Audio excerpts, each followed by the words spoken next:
esta mayoría os conozco de alguna otra vez. Pero vamos, me presento de todas maneras. Yo me llamo Daniel y aquí a Alcalá he venido mucho con el motivo de que soy presidente de Papageno, que es una asociación de prevención del suicidio a nivel nacional y hemos hecho muchas actividades. Hoy el tema, aunque se me escapan cosas de suicidio, no va sobre conducta suicida. Pero sí es verdad que como estoy todo el santo día hablando de lo mismo, pues solo pone ejemplo que... Y después me doy cuenta, digo, ostras, te ha llevado toda la tarde... Pero es que mi vida desde hace 14 o 15 años es todo el santo día dándole vuelta al mismo tema, ¿no? Desde que descubrimos que era un tabú y que era necesario hacerlo visible. Pero hoy venimos a hablar de un factor protector que a mí me parece esencial para toda la salud mental. A mí me encantan los sitios como, al margen de que aquí yo me he sentido siempre muy bien cuando he venido a Alcalá, los sitios que realmente se puede actuar, ¿no? Porque yo estoy acostumbrado a trabajar en toda Andalucía, ¿no? Trabajo también en el Plan Integral de Tabaquismo y Andalucía es muy compleja. Realmente yo cuando voy a Almería, a mí las personas de Almería y el carácter nuestro es totalmente diferente, ¿no? Ellos se parecen mucho más incluso a murcianos y incluso dentro de las propias provincias hay muchas variantes. La ventaja que tenía en Alcalá que es un sitio, digamos, como cerrado, ¿no? Soy un conjunto, entonces cualquier intervención que se haga aquí a la larga puede tener un impacto enorme, porque me puedo equivocar las cifras porque soy muy malo, pero soy 21.000 habitantes en el núcleo principal. Y sí es verdad que tenéis un grave problema y que eso tiene que ver mucho con los problemas que soléis tener en vuestro pueblo y es que tenéis muchos diseminados y muchas aldeas. De eso dicen que hay 21. Y eso es un problema tremendo porque tenéis núcleos urbanos que tienen muy poco apoyo social, ¿no? Si hay un sitio donde viven 100 personas, pues van a ocurrir dos cosas. Primero, que lleguen los recursos va a ser muchísimo más complicado, pero no digo solo los recursos que maneja la administración, sino incluso lo que yo pienso muchas veces, un banco, ¿no? El banco dirá, a mí no me interesa esto, y le quita el cajero y hace que alguien no pueda acceder a los mismos derechos que tenemos nosotros, ¿sabes? Y entonces el factor protector de que vamos a hablar hoy justamente es de yo le voy a llamar tribu, pero porque una compañera de Valencia que se llama Cristina, que es periodista y que trabaja también en prevención, que es miembro de La Niña Amarilla, que es una asociación que también a nivel español es muy famosa, le dijo una vez eso, ¿no? Es decir, tendríamos que volver a la tribu, ¿no? Con las especificaciones que le vamos a dar, ¿no? Que es una visión realmente de un pueblo como una comunidad, que es lo bueno que tienen los pueblos, ¿no? Donde el apoyo social es muchísimo más probable, ¿no? Ahora os voy a contar yo experiencia que he tenido. Yo vivo en Jerez. Jerez, una ciudad, pero es un pueblo de mentalidad. Realmente si eso lo dice Jerez, a lo mejor hasta se molestan. Pero tenemos mentalidad de agricultores, que es de donde venimos. Yo siempre digo incluso de un modelo medio feudal, porque allí estaban los dueños de bodega y los trabajadores. Y tenemos una mentalidad también muy comunitaria, ¿no? Que eso ha cambiado muchísimo, ¿eh? Porque es verdad que Jerez ya se convirtió en otra cosa con respecto a lo que yo voy a hablar, ¿no? También voy a explicar lo que tampoco hay que idealizar, ¿eh? Porque el tema de decir, por ejemplo, de valorar realmente que valorar una tribu es positivo, ¿no? A la manera que teníamos antes de pensar que era todo comunitario, pues todo puede parecer positivo, pero realmente no era así, ¿no? Porque cuando cuando tú te recuerdas el pasado tiende a pensar que todo era mejor, pero sí es cierto que hay muchísimas cosas que han cambiado y para bien. Si el mundo ha cambiado para bien, muchas veces cuando nos quejamos del mundo y hay gente que incluso dice hay que ver la crisis de valores, yo llevo escuchando de lo de la crisis de valores desde que entré a trabajar en 1990 y tanto, ya cuando trabajaba en Proyecto Hombre decían que el problema de las adicciones era que había habido una crisis de valores, ¿no? Porque se hablaba mucho del individualismo, yo pensaba como que tú te crees que en la Edad Media eran más corteses entre ellos, ¿no? ¿Sabes? Pero es curioso porque se idealiza y se piensa que el mundo rural, por el mundo rural tiene sus cosas positivas, pero tiene también cosas tremendas de dureza, ¿no?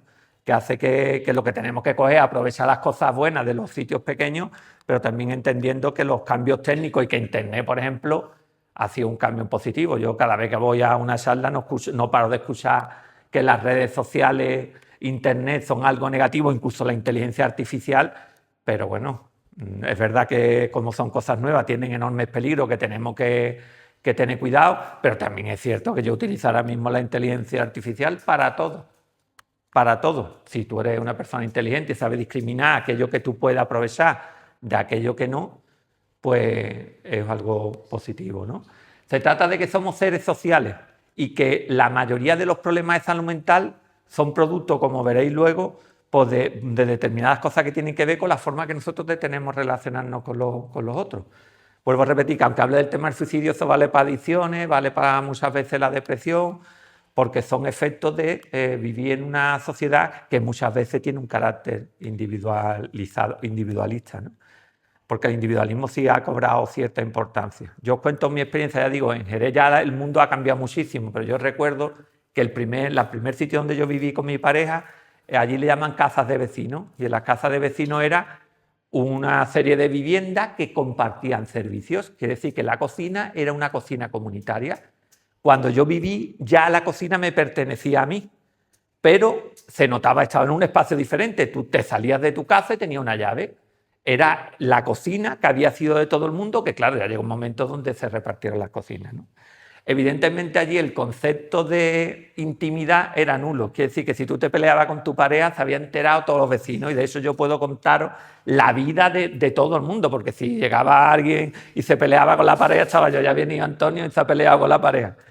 Esa parte podía ser más negativa, pero allí viví una cosa que decía, ostras, que me hizo que pensar, ¿no? Siempre lo cuento porque para mí es una anécdota importante, que era que un día yo no conocía allí a nadie, porque yo era nuevo, ¿no?, con mi pareja, pero llego, abro la puerta, estaba lloviendo y alguien se había distraído en recogerme la ropa, doblármela y metérmela en una bolsa. Total, que yo digo, esto es un chollazo, porque si no, yo salí corriendo para coger la ropa y estaba allí. Pero es que al día siguiente alguien había comprado pan y me metió pan en una bolsa en la puerta. Al margen de que utilitariamente eso, digamos, es bueno, ¿no? ¿Sabes? Que alguien se cuide de ti, era la sensación de protección que tú tenías, que tú sabías que si pasaba algo tú no estabas solo, sino que había alguien que estaba dispuesto a ayudarte, incluso de forma anónima, ¿eh? Porque yo no llegué a enterarme, me imagino que luego le pagaríamos el pan, que yo no recuerdo ni cómo. Y de hecho yo tenía coche, no todo el mundo tenía, y todo el mundo sabía que si pasaba algo y hacía falta un coche, se podía usar el mío. Era una sensación de protección que daba cierta seguridad y que hacía que la vida es menos dura que si tú vives en Madrid, afronta una crisis y no puedes hablar, porque luego viví en otro sitio, no por el sitio en sí, pero luego estudié en Sevilla. En Sevilla yo recordaba que yo escuchaba el ascensor y no salía para evitar tener que coincidir con alguien y decirle hola, para que veáis la misma persona, ¿sabes? Y está pensando, como estoy envejeciendo, voy a cumplir 54 años, que me acuerdo mucho de la niñez. Yo siempre quería tener una familia numerosa, no somos una familia numerosa, tengo dos niñas. Pero es que yo vivía en una familia numerosa y es verdad que era otro coñazo, meteo a 7 personas en un piso de 80 metros, era un mundo. Pero yo aquello lo recuerdo con cariño. Mis hermanas eran 3 y compartían habitación. Ahora mis hijas duermen cada una en una habitación diferente. Es más cómodo, tienen más intimidad, pero les cuesta más entender que estamos viviendo en comunidad. Pues yo no sé lo que es tener una habitación solo de soltero, ¿no? Lo compartía con mi hermano, ¿no? Con los inconvenientes que eso tiene, pero también las ventajas, ¿no? Que era aprender a que tú no estabas solo, a que tenías que compartir, a que la vida en sociedad funciona con reciprocidad. Hay mucha gente hoy en día que son hijos únicos. Antes era menos típico, pero eso hace que muchas veces cueste trabajo, ¿no? Luego veremos también que hay muchísima gente que vive sola, que son monoparentales incluso, o son, vamos, que viven solos. Y eso hace pues que la vida sea muchísimo más complicada, ¿no? Porque luego vamos a ver también las necesidades. Quiere decir que lo que hace la Asociación Gama, o lo que ha intentado el Ayuntamiento, ¿no?, de fomentar en salud mental, nada más que con que os preocupara y que hubiera muchas actividades grupales. Siempre hablamos del número de personas que participan en actividad. A mí me da exactamente igual el número de lo que venga. Esto se trata de venir, hacer el máximo de actividad. Evidentemente, que no viene nadie, pues no. Pero se trata sobre todo de intentar entender que esto es un pueblo y que tenéis la necesidad de interrelacionar, ¿no?, y de incluso de la reciprocidad, de la cual también hablaremos, ¿vale? Tiene que ver con... bueno, y después porque desde el punto de vista, digamos, de la salud mental, el gran acierto que tuvisteis ustedes, aunque al principio lo hicierais de forma, digamos, intuitiva, ¿no?, porque no fue algo totalmente planificado, sino fue como de dar respuesta a lo que estaba ocurriendo. Yo confío enormemente en todo lo que tiene que ver con la ayuda mutua.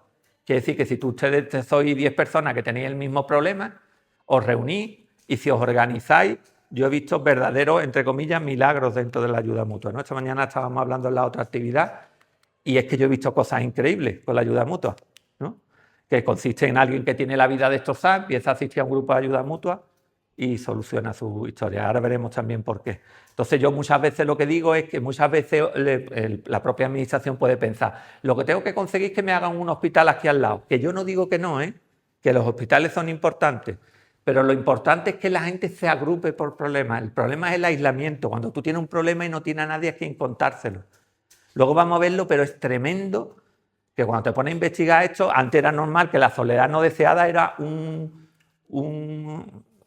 elemento, digamos, algo que vivían las personas más mayores. Era lógico, ¿no?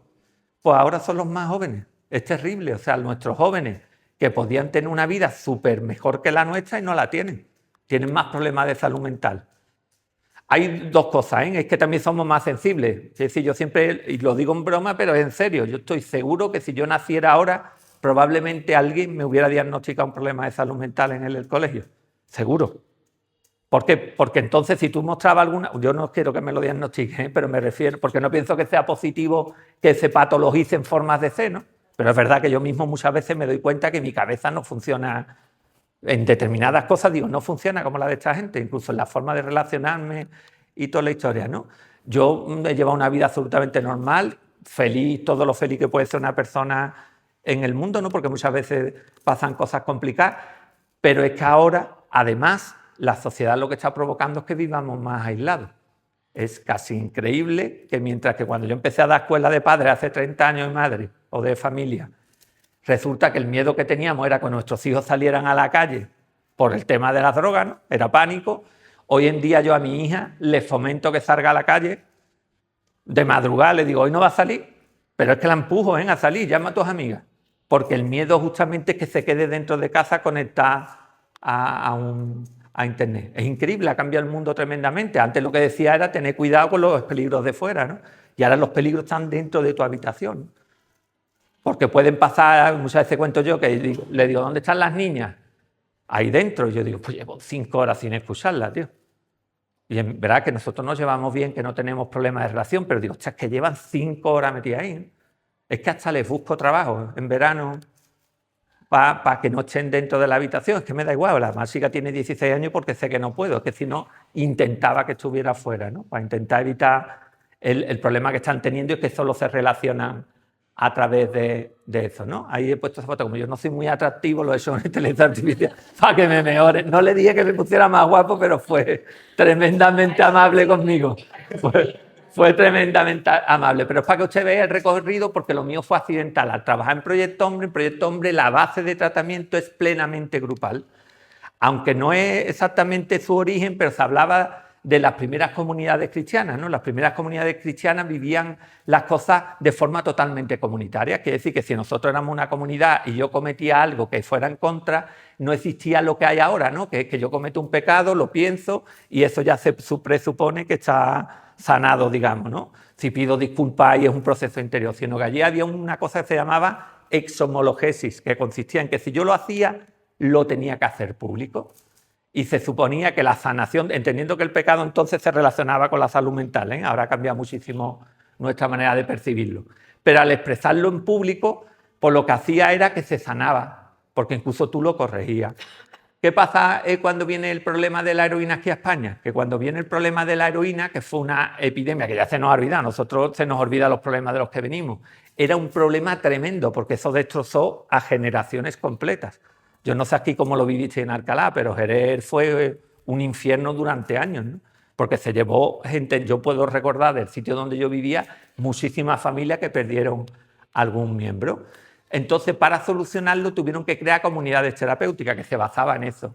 Aquí se cometió un fallo, en su momento fue un acierto, pero luego ha sido un problema, que los problemas de adicción no pasaron por el médico de familia, ¿no? Por salud, sino que se crearon los centros estos, las diputaciones provinciales, y sobre todo, al principio lo que había eran centros totalmente privados. Ahora tenemos un problema, que la gente que tiene patología dual, pues tienen un problema, y es que están como divididos. Si tú vas a salud te dicen que no es suyo, sino que es de droga, y si vas al CPD te dicen que no es suyo, sino que es de salud mental.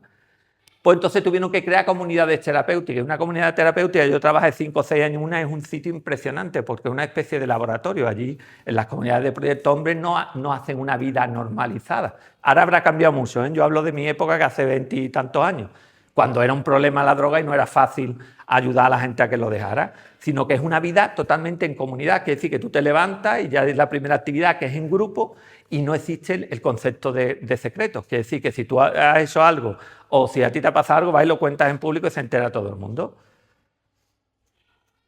Es verdad que eso era de una dureza tremenda, pero yo muchas veces le decía a los guapos que me dicen ahora que eso estaba mal hecho, digo, pues vuelve tú a los 80 y me dice qué haces con una persona que estaba consumiendo heroína, que sí, eso sí que era un problemón. ¿Sabes? Que los problemas de ahora, no digo que no sean, son dolorosos, pero que la época de la heroína fue tremenda.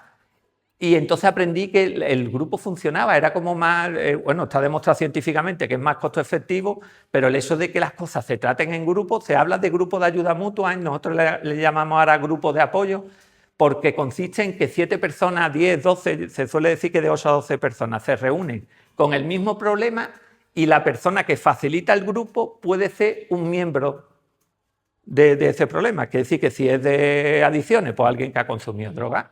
Nosotros siempre hemos defendido que tiene que haber un profesional detrás, porque si no también hemos conocido experiencias que pueden llegar a ser negativas. Siempre que el profesional no adquiera el protagonismo del grupo, sino que sea el grupo el mismo el que organice sus dinámicas, ¿no? ¿Qué ocurrió? Que ya yo aprendí, fueron 6 años duros, yo siempre digo que yo en Proyecto Hombre sufrí mucho, pero era como mi primera novia. Quiere decir que yo Proyecto Hombre os quiero enormemente, yo me fui de allí cabreado y la lié como en todos los sitios donde estaba. Pero realmente a mí me enseñaron muchísimo. Yo dije, esto es un chollo, porque es verdad que yo he visto allí gente muy mal y salir muy bien. O sea, yo cuando me critican a Proyecto Hombre digo, sí, pues ve tú, hazlo tú, inténtalo tú, porque realmente estábamos hablando, ya te digo, de la época más dura, ¿no? Cuando venía la gente de los centros penitenciarios, cuando se relacionaba con la drogodelincuencia.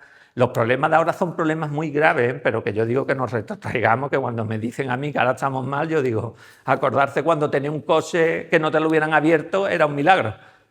Quiere decir que tú ya te habías acostumbrado y había gente que dejaba el coche abierto porque allí era muy fácil que te abrieran el coche todas las noches sistemáticamente, ¿no?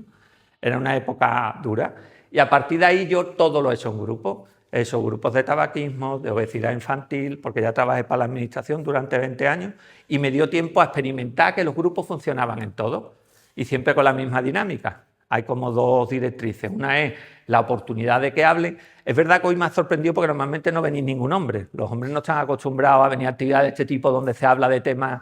Pero también es cierto que aunque la gente dice que no le gusta hablar, cuando entra en un grupo y la gente se lleva bien, yo digo, no te gustaba, pero te has hartado. Porque pasa el efecto contrario, que eso engancha, porque es la historia de que a todo el mundo necesita alguien que te escuche y que te valide emocionalmente, que si tú le dices algo no te diga que tú estás loco, que eres tonto, que estás equivocado, sino que intente y haga el ejercicio de comprenderlo. Y no te va a comprender mejor alguien que pase por tu propia experiencia. De hecho, podríamos participar en miles de grupos, porque todo el mundo pertenece a algún grupo concreto, ¿no? De hecho, además ya digo que yo participo en grupos, que ya llega un momento y digo, esto vale para todo. Y vale para todo porque los seres humanos necesitamos 2 cositas principales. Yo muchas veces digo, quedarse con esta copla porque todos los problemas que yo he tratado siempre son producto de lo mismo, que es que todo el mundo tiene una enorme necesidad de sentirse parte de algo, de tu familia, de un equipo de fútbol, de un partido político, de un trabajo, y después importante dentro de eso. Es decir, tampoco nos conformamos solo con sentirnos miembros, sino que tú tienes que sentir que eres una persona relevante, que aportas algo. Y todos los problemas de salud mental, verás tú que son frutos de las interacciones, no que tú te vengas mala suerte de que te toque un trastorno que sea hereditario, como la esquizofrenia o algo, ¿no? Que tú no tienes nada que ver ni la sociedad incluso, ¿no? Pues es importante concebirlo así, que forma parte de la idea de que tú llegas un día y te sientes que no es parte de nada o no te sientes que tú seas útil para algo. Que por cierto todo el mundo va a ver episodios en su vida donde se ha sentido de esa manera, ¿eh?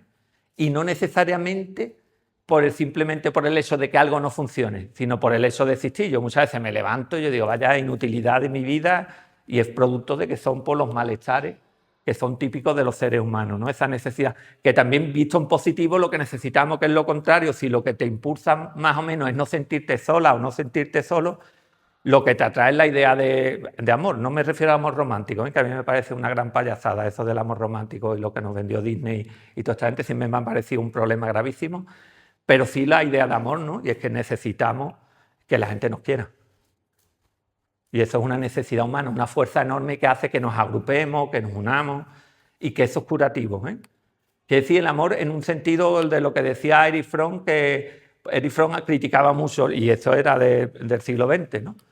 Él criticaba mucho la idea romántica del amor, lo que estamos hablando, ¿no? La idea de que a ti te han vendido que lo bueno es que tú te cases con una media naranja supuesta, que eso trae sus problemas, ¿eh? Que después cuando fracasa un matrimonio es que tú piensas que hay algo que no entiende que es que eso es lo normal, sino que parece como que algo ha fallado vital, ¿no? Y este hombre te hablaba del amor. Yo muchas veces le digo que a la gente que yo creo que yo tengo éxito en el trabajo, yo considero que mi vida es una vida normalita, pero en el trabajo he tenido éxito, aunque yo me queje estos rollos porque es fruto de mi forma de ser. Pero es porque yo amo a quien atiendo. Cuando se lo digo a la gente, me miran los profesionales, me dicen, tú tienes un... A mí siempre digo con la idea de lo que es el amor de Erich Fromm, que tiene 4 cualidades y es, por ejemplo, que te preocupa, que los conoce, que si yo no entiendo a alguien que trabaja en una profesión como la mía, yo soy psicólogo, que no ame a quien atiende. Entenderme, vuelvo a repetir, con la idea de amor, que no quiere decir que yo después, sino es simplemente que a mí me preocupa la gente. Es decir, yo estuve una vez en una psicóloga en Sevilla, yo como paciente, y cuando me fui no me volvió a llamar en la vida. Yo pensé, tú me has sacado a mí, fijarse que es una cosa irracional, que es lógico, ¿no? Tú me has sacado a mí las perras, tío, no te preocupaba lo que yo te contaba. Fíjate si es absurdo que yo soy psicólogo. Y yo muchas veces lo que hago a gente que hace tiempo que no atiendo, le digo, ¿tú cómo estás? ¿Sabes? Porque yo pienso, es que la persona me preocupa, ¿eh?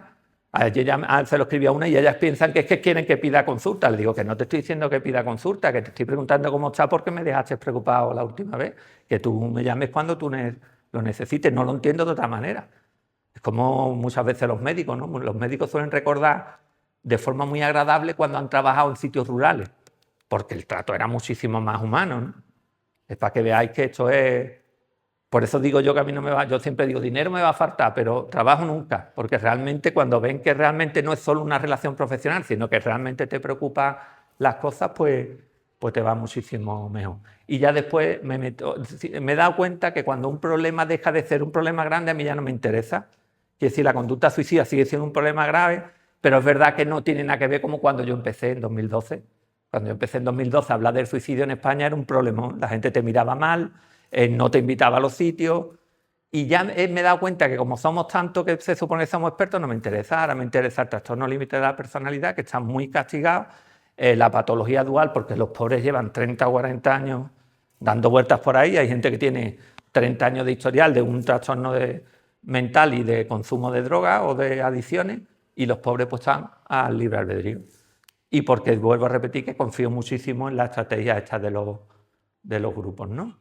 Ahora mismo, esto es muy ligerillo, estoy trabajando en Extremadura y en Andalucía, sobre todo en prevención del suicidio, y porque fue también un tema que era un tema complicado, que hablar de la muerte por suicidio en sitios, yo siempre solo venía a sitios como Setenil, Alcalá y Setenil, porque son pueblos que son parecidos y que han tenido problemas de altas tasas de conducta suicida. Tiene que ver muchísimo con la ruralidad y muchas veces incluso, aunque a ustedes, como estáis acostumbrados, os parece que es fácil llegar aquí, no es fácil llegar aquí.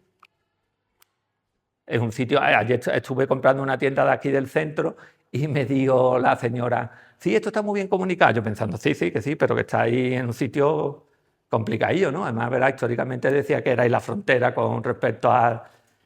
¿Sabes?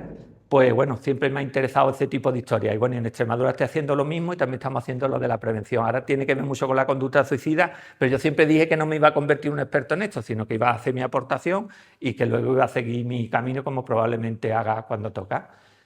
Quiere decir, ¿por qué hablamos de que hay que volver a la tribu? Pues porque la tribu tiene determinadas características que apoyarían la idea de que mejorara la salud mental, que es, por ejemplo, la cohesión social, lo que estamos hablando. Cada vez que voy a un pueblo yo viajo muchísimo, y me resulta súper curioso y me hace gracia que la gente todavía tiene las sillas puestas en la puerta para cuando hace calor, ¿no? Cuando se va. Pero es que hay gente que la deja todos los días. El otro día no me acuerdo en qué pueblo estaba y tenían las sillas en la calle a las 3 de la tarde. Yo digo, hombre, a las 3 de la tarde no tiene tu valor en Andalucía salir. Pero eso tenía su lógica porque era la forma que tenían de...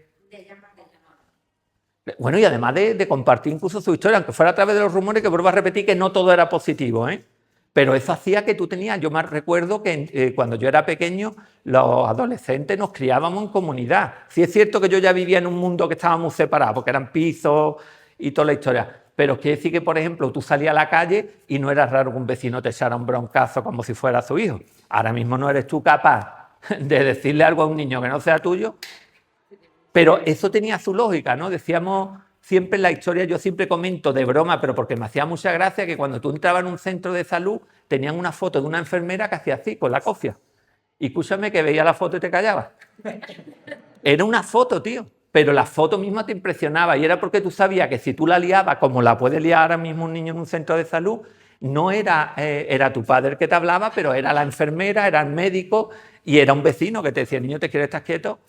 Eso tenía una fuerza tremenda, ¿no? Porque además nos sentíamos más, ya digo, más seguros, que vuelvo a repetir, en que el mundo ha cambiado para mejor, porque entonces pasaban cosas que eran de una gravedad tremenda, pero decíamos que esa parte, la historia o la idea de que esto se hacía en comunidad, pues era tremendamente positivo, ¿no? El hecho de pensar que el tú vivir en un pueblo tenía más apoyo. Es como la dinámica esta que la habréis visto 1000 veces, o que se hizo famosa, de que tú te tiras para atrás y la gente te coge.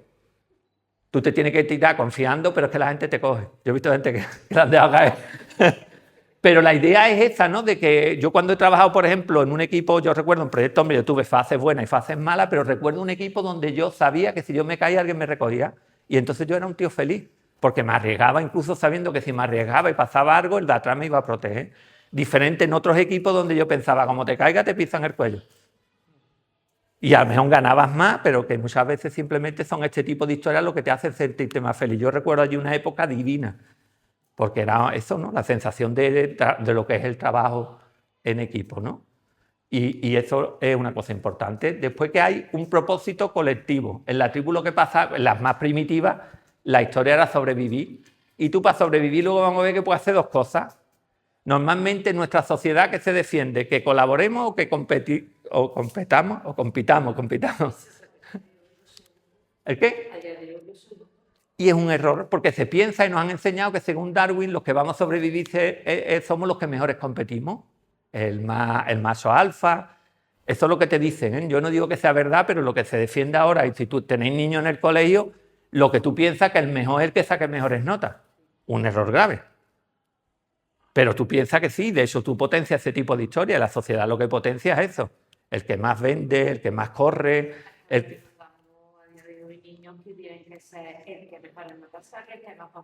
Y ahora mira, chiquillo que saca un 8 y saca un 8 y llega a su casa y hace una amenaza suicida porque ha sacado un 8, porque es insuficiente. Y yo pienso, yo sacaba un 8 cuando era chico y vamos, iba yo por la calle que le evitaba.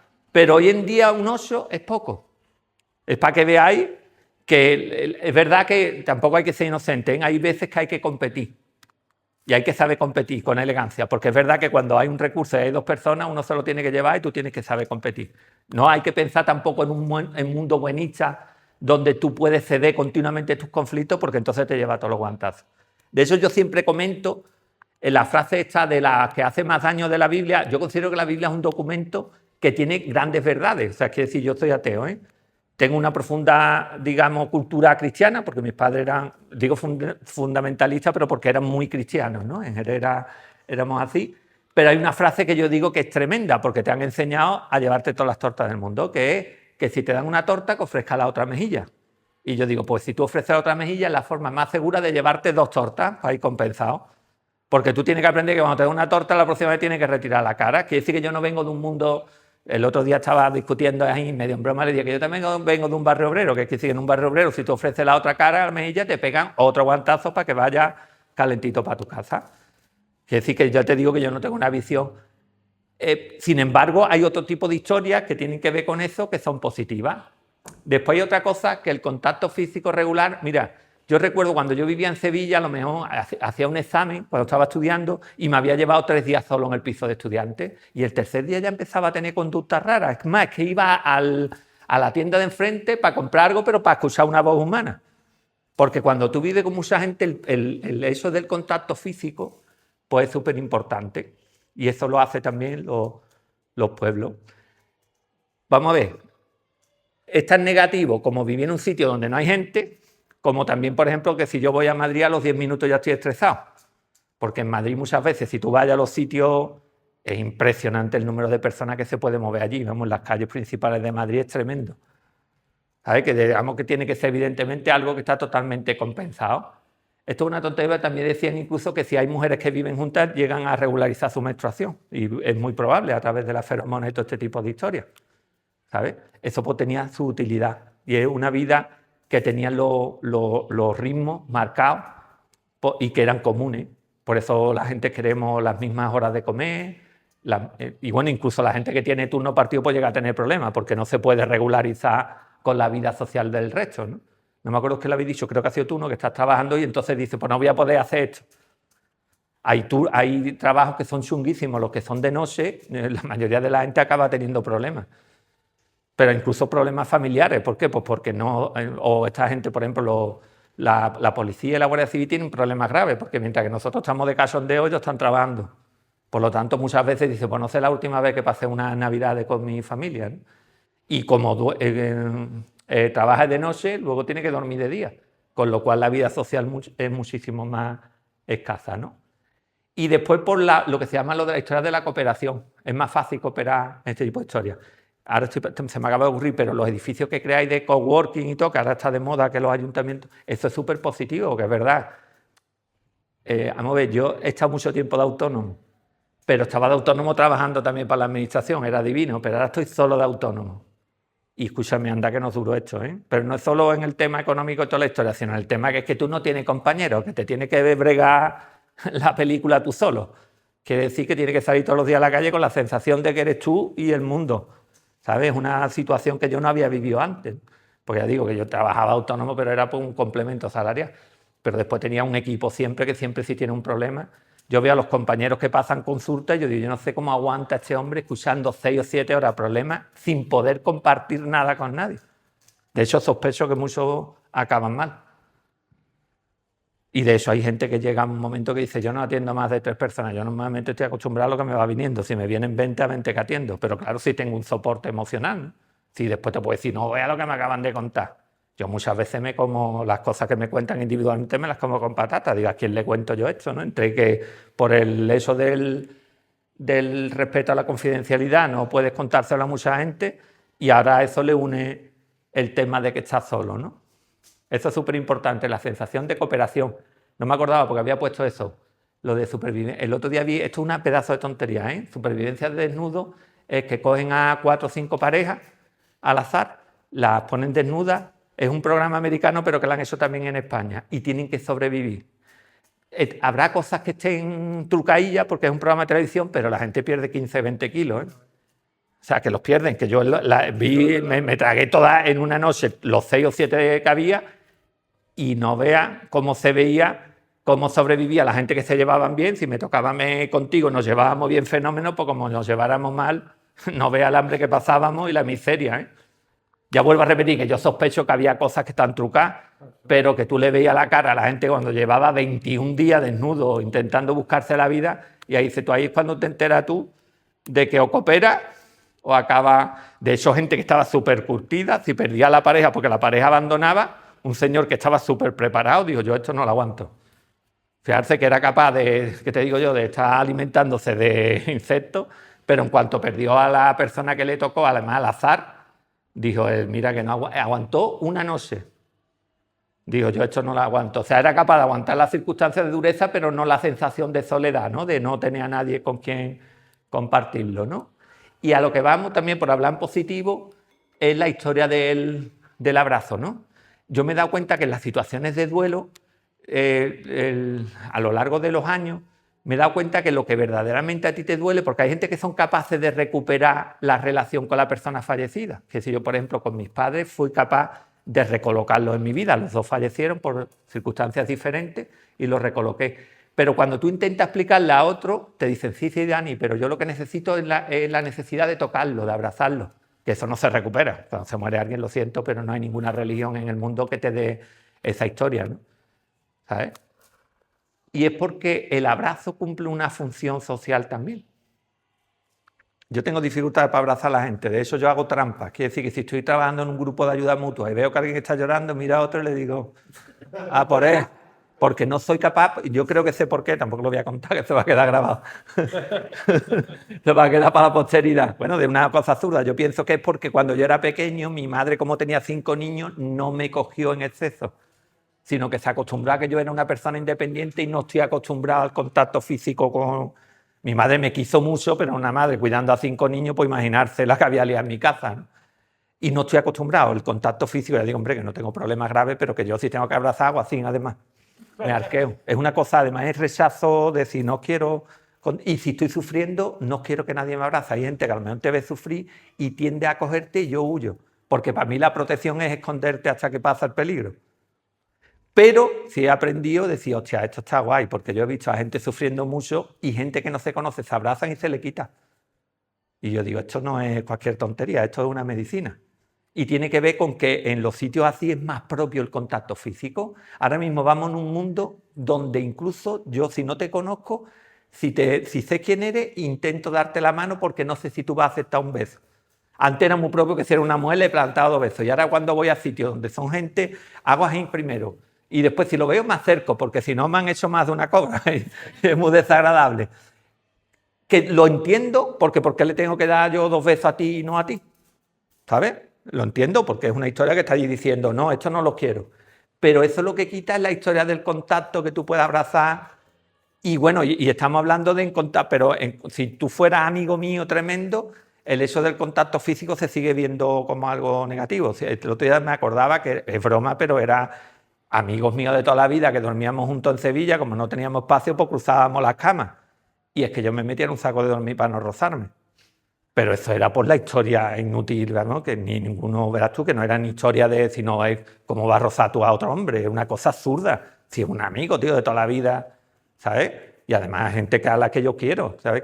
Que eso, por supuesto, si le dice a un amigo que los quiere, te va a mirar como diciendo, espera, espera, que tenemos que hablar. Una cosa de una absurdidad tremenda. Porque es que tú quieres a tus amigos, tío, ¿qué quieres que te diga? Y más cuando son gente de muchísimos años, ¿no? Se confunde con una conducta que además es absurda, ¿no? Claro, pero eso es lo que hace que, por ejemplo, yo muchas veces, porque esto estamos hablando que si lo hacemos entre 2 amigos, vale, pero yo muchas veces soy un poco cruel y le digo a la gente en consulta, ¿tú cuándo fue la última vez que le dijiste a tu madre que la querías? Ya no estamos hablando de un amigo, es tu madre, campeón. Tampoco lo hacemos. Me dice, sí. Le digo yo, pues venga, esta noche es la oportunidad. Dice, sí, hombre. ¿Y yo que es tu madre, compañero? Que no estamos hablando ya más seguro que con tu madre, si te va bien, si la relación es buena. Y es porque como que son historias que en el mundo actual como que se ve la expresión de emoción, incluso cuando son positivas, ¿no? Hay gente que no es capaz, ¿eh? O sea, hay gente que le cuesta trabajo, pero es que hay gente que te dice ni de coña. Hago yo eso, ¿no? O a un amigo, lo que estamos hablando, ¿no? Sobre todo. El abrazo reduce el estrés. Estos son, he buscado historias que sean, que no es que me las haya inventado yo, sino que hayan hecho un estudio donde se demuestre que biológicamente el abrazo supone una ventaja evolutiva. Y es, por ejemplo, que reduce el estrés. Cuando tú te sientes solo, lo que hace es que aumenta el nivel de cortisol, y eso está muy bien. Pero lo que pasa es que cuando tú tienes mucho cortisol y dura mucho tiempo en tu cuerpo, pues empezamos con los problemas graves de salud. De hecho, eso tiene que ver muchísimo con todo lo que estamos hablando, ¿no? Porque además la salud física y mental tiene un hilo muy fino. Es decir, que muchos de los problemas que nosotros tenemos de carácter físico tienen una base realmente de carácter psicológico. Luego, incluso está demostrado que tiene una protección cardiovascular. No me voy a fortalecer el sistema inmune. Tiene un efecto analgésico y de bienestar emocional. Y eso lo he visto yo en cuando la gente está sufriendo, tú no conoces a alguien, pero te abraza, y si te abraza bien, que eso yo creo que hay que hasta que aprender, se te quita, tío, porque te sientes seguro. Es una cosa que bueno, no tiene ninguna magia, ¿eh? Sí, sí, pero es que en verdad si tú lo piensas de fuera es raro, ¿no? Pero funciona. Es el contacto físico que estamos hablando, ¿no? Bueno, y te dice incluso que libera oxitocina, ¿sabes? Te digo que es que tiene un efecto súper... También pasa con la historia de las lágrimas, ¿eh? La lágrima segrega también productos que te viene bien. Lo que pasa es que nosotros el dolor lo aguantamos mal porque se ve como algo negativo. Estamos en una sociedad que potencia el hedonismo, que te dice que si tú lloras, por ejemplo, en público, eso no... como que lo que tienes que hacer es irte a la feria a bailar. Pues algunas veces te tocará irte a la feria a bailar y otras veces te tocará irte a tu casa a llorar. Y es igual de sano. Y no pasa absolutamente nada. Otra cosa es que tú fueras todos los días a tu casa a llorar, entonces tenemos un problema.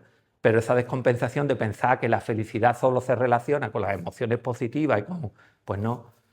¿Qué ocurre? Que después te viene una dobla y tú piensas que tienes una depresión y ya empezamos con los problemas, ¿no? Muchas veces no son depresiones, son problemas de la vida cotidiana que se te han enconado y que tú has patologizado o lo ha hecho la sociedad y te encuentras a media civilización tomando psicofármacos sin que sea necesario, sino simplemente lo que habría que aprender es habilidades de este tipo para intentar afrontarlo de otra manera. ¿Cuál es el grave problema que tenemos? La soledad no deseada, que ya se ha convertido en un problema cotidiano.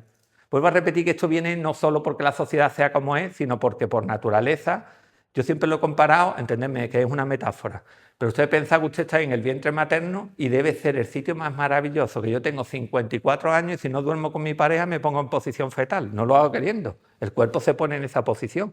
Incluso abrazo una almohada, vete tú a saber por qué lo hago, porque no es, solo hacía yo de muy pequeño, no es una historia de... Y es simplemente porque debe ser el paraíso, está allí dentro cuando es un embarazo bueno, ¿eh? Si es un embarazo malo, el bebé, aunque no es capaz de recordar, lleva grabado como diciendo, esto está regular.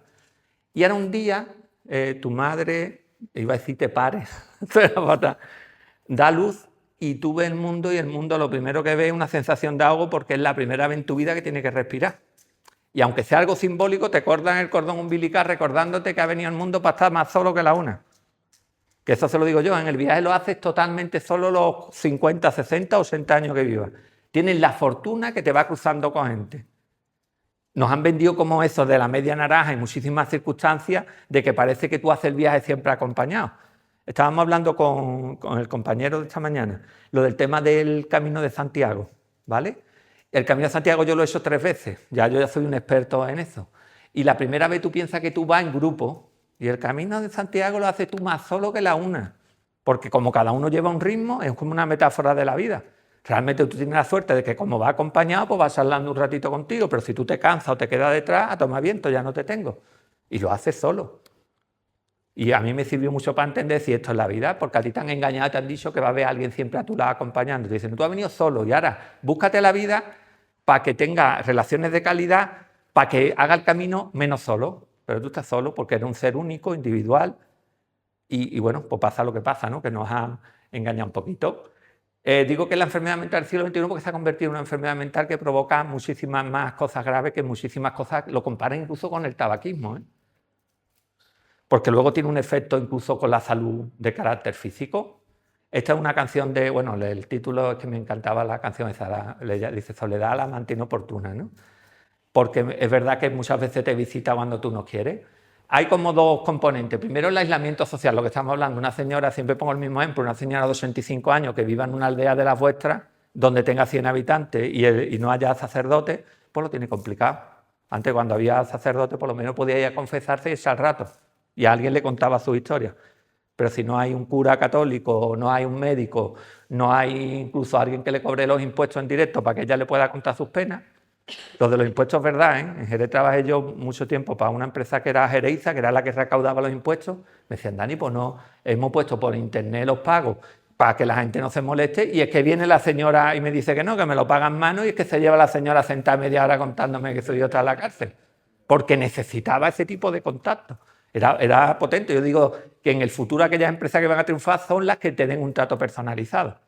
Porque el día que venga una compañía de teléfono y en vez de atenderte una persona en un centro de Aranjuez, te mire a la cara y te diga qué te hace falta, pues a ese vamos y todo. Porque lo que necesitamos es ese tipo de contacto que te ayuda a solucionar problemas. Es el aislamiento social, porque es real, objetivamente, alguien que te digo, una persona que por su edad, lo que he contado esta mañana, ¿no? Mi padre le digo yo un día, cuando murió mi madre, papá, ¿tú por qué no sales con tus amigos? Y me dijo él, ¿porque estás muerto? Una persona con determinada edad ha visto que todos sus contactos sociales van muriendo y objetivamente tiene menos apoyo. Mi padre era una persona muy social, pero claro, el hombre me decía, si es que no tengo a nadie.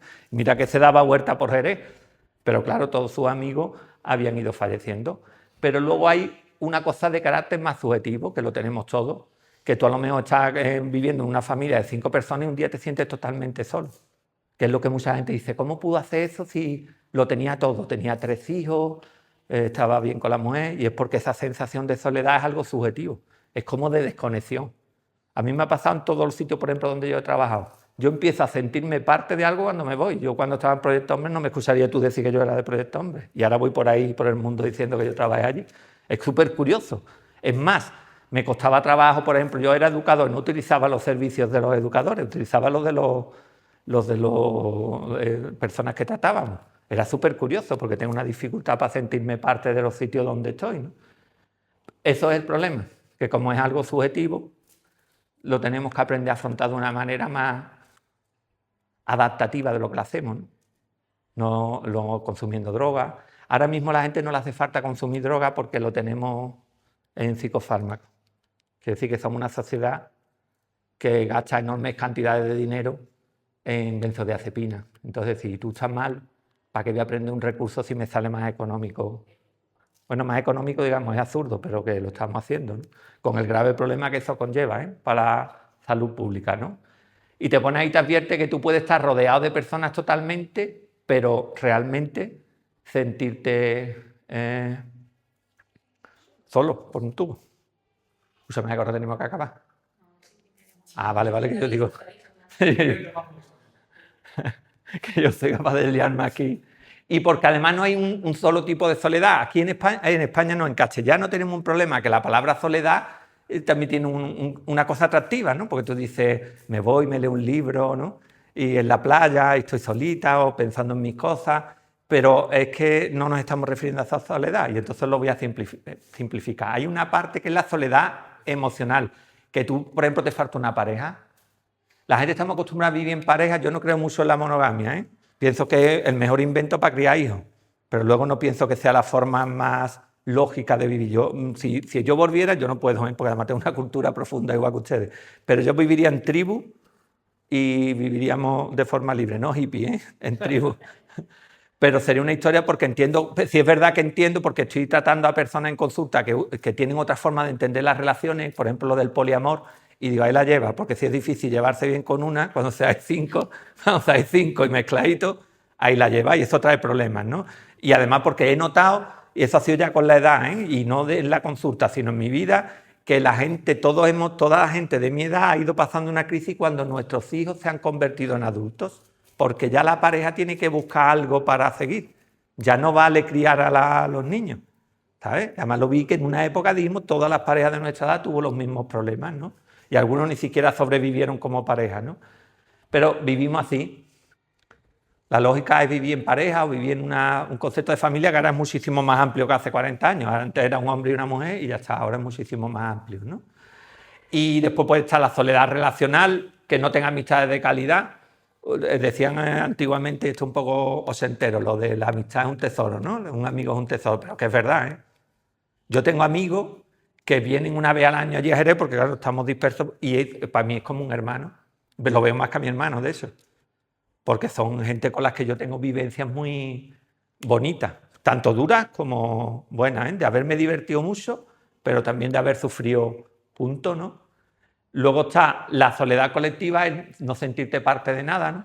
¿Sabes? Que hay gente que es que tiene dificultades, por eso es tan importante que fomentéis los deportes de equipo, cosas. Yo le decía esta mañana a la gente de trabajo social que todo aquello que tú piensas que solo sirva a una cosa concreta, yo digo, sí, son factores protectores, todo lo que fomente la grupalidad, esta actividad, el hecho de que organicéis un desayuno saludable, todo lo que fomente las relaciones sociales, incluso voy a decir una cosa, no las charlas, en sitios que son más eso, nosotros lo que provocamos es que os conozcáis fuera de este entorno, quiere decir que yo me hubiera quitado para que hablarais antes de que yo entrara. ¿Sabes? No solo en el entorno formal, sino el hecho informal de que tú puedas conocer a alguien que tenga los mismos intereses, ¿no? Que diga, ¿y este señor por qué ha venido? Porque hace luego que tú digas, pues mira, tenemos una afinidad, ¿no? El sentirse parte de algo. El crear la asociación, yo creo que el acierto fue que entre todos impulsara y que se creara una asociación. Fíjate que puede parecer al revés, ¿no? Pero de lo que yo veo más brillante vuestro es lo del tema del senderismo. Que puede parecer una tontería, pero el senderismo te obliga a salir en grupo, a relacionarte, a llevar una vida activa. Y alguien puede decirte, mira, esta gente es lo que se gasta en el dinero, en fomentar el sedentarismo. El baile, mira, aquí me pasó una cosa curiosa, fue la primera vez que yo vine hace un grupo de ayuda mutua a Alcalá, pasó una cosa curiosa, arriba estábamos todos medio, vamos llorando no, pero fue algo duro, pero cuando bajo vi que tenía ahí una historia de baile en personas adultas, había un señor que tenía, yo creo que tendría 70 o 80 años, y estaba bailando y yo digo, yo no tengo de bailar como ese hombre, pues ya eso es viernes. ¿Sabes? Si yo estoy bailando, no estoy en mi casa pensando que estoy cobrando la mitad de cuando estaba trabajando y que mi mujer se ha muerto. Yo dije, eso es. Que Aurora lo cuenta, que manda a las 9:30 por la mañana para ponerse arreglado y se ponen a las 4 a vestirse. Es una segunda adolescencia, ¿eh? Y 90 años, no 70. Y no falla. 90. Yo al que vi, es que lo vi desde lejos, tampoco me iba a poner a mirar al hombre bailando al pobre, ¿no? Ya bastante. Pero yo dije, ese hombre tiene 80 y tantos años. ¿Eh? Claro, pero eso hace que yo vea mi jubilación como una segunda adolescencia. Ahora, si yo estoy trabajando en el campo, que estábamos antes de broma, ¿no? Voy a recoger remolacha. Y ahora resulta que llega un día, me jubilo y digo, ¿dónde voy? Si yo lo único que sé es recoger remolacha, pues ya empezamos con los problemas. Esos somos sobre todo los varones tradicionales, ¿eh? Siempre lo cuento, pero para mí es importante. Yo sabía que a mí me despidieron en enero de forma dramática, para mí. Por lo menos a ellos les haría gracia, pero a mí me echaron después de 20 años trabajando, dándome un papel diciéndome lo siento, pero bueno, lo siento, no decían ni lo siento, sino que mañana se incorpora otro profesional y tú te vas para afuera. Yo sabía que yo iba a tardar como media hora en encontrar trabajo, pero para mí fue como partirme la vida a la mitad, porque yo venía de un sitio tradicional donde los hombres valemos para trabajar, y si te echan, yo tenía que decirle a mis 2 tías que me acababan de echar un trabajo, aun sabiendo que yo tenía la espalda bien cubierta, porque ella a mí no me va a coger nunca el toro. Pero yo decía, ¿cómo le explico yo a estas 2 niñas que su padre es un puto fracasado? Además, verdad que lo pasé fatal. También es verdad que mis crisis duran como media hora. La crisis del autónomo dura media hora porque tiene que levantarte para trabajar. Pero fue súper curioso porque yo ya tenía ya te digo, yo no me cogió, sino que cogía al día siguiente de 8 y ya estaba trabajando en Extremadura. Pero me llevé un tiempo y además con un odio y una rabia que no eran, yo sabía que eran irracionales. Pues decía, tío, es que le daba a alguien, le hacía daño a alguien por el hecho de que me sentía como eso, de no servir para nada, tío. Digo, yo 20 años trabajando y te echan de un día para otro, ¿no? Y luego está la soledad existencial, lo que hablamos de decir, de que muchas veces te levantas y tú dices, esto ya es filosófico, de que estás solo en el mundo y que esto es una mierda y a ver qué sentido tiene. Porque el sentido de la vida es fabricado, se lo tenéis que inventar.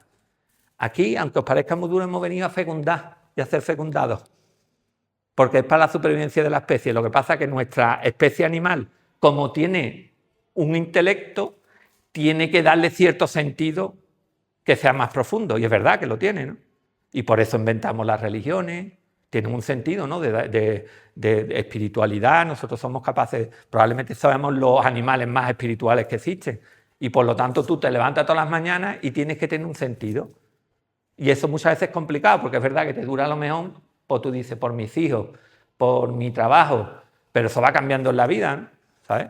Yo se lo digo a la gente, le digo, te queda como media hora, hay gente que viene a la consulta y digo, el problema no tiene tu hijo, lo que tiene tu hijo es que está creciendo y a ti no te gusta que tu hijo crezca, porque eso te pone en tu lugar y te dice, para buscarte la vida. ¿Sabes? Yo, como lo he visto tantas veces, cuando tuve a mi hija decía, aprovecha que esto es un tiempecito que la niña se te va. A mí mis hijas sé que me quieren enormemente, pero a mi hija le digo yo que, bueno, aquí las he traído, a Alcalá, y me han tenido que aguantar, pero yo ahora que son más mayorcitas les digo que se ven a Alcalá y se hacen las muertas para no venir. Y no porque no le gusta Alcalá, sino porque le gustaría venir a Alcalá, pero con sus amigas, no con sus padres y su madre. Y me quieren, y si yo le digo lo que tú quieras, pero que su vida evidentemente no tiene nada que ver con la mía.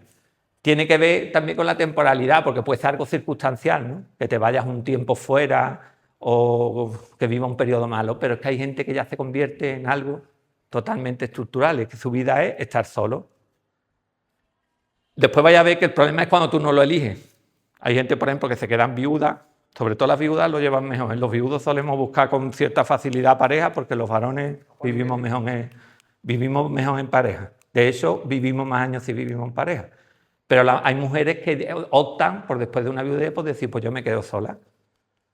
Eso no es tan malo como que es que te toque y es que no puedas encontrar pareja o no puedas encontrar alguien con quien compartir la vida. De hecho, lo del baile tiene que ver, lo que hablábamos de ese señor es que está buscando pareja. A lo mejor no es de forma activa, sino de forma intuitiva, pero salir al baile, arreglarse, peinarse, como habéis dicho, en una peluquería, tiene que ver con que se sienten todavía válidos para intentar encontrar pareja, ¿no? ¿Sabes? Para compartir sobre todo su vida, ¿no?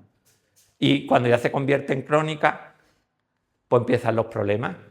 Y el tema, y esto no os voy a dar mucha caña, así que quiero os doy la presentación porque hay muchas cifras, pero es que la soledad en España está aumentando exponencialmente y funciona en U.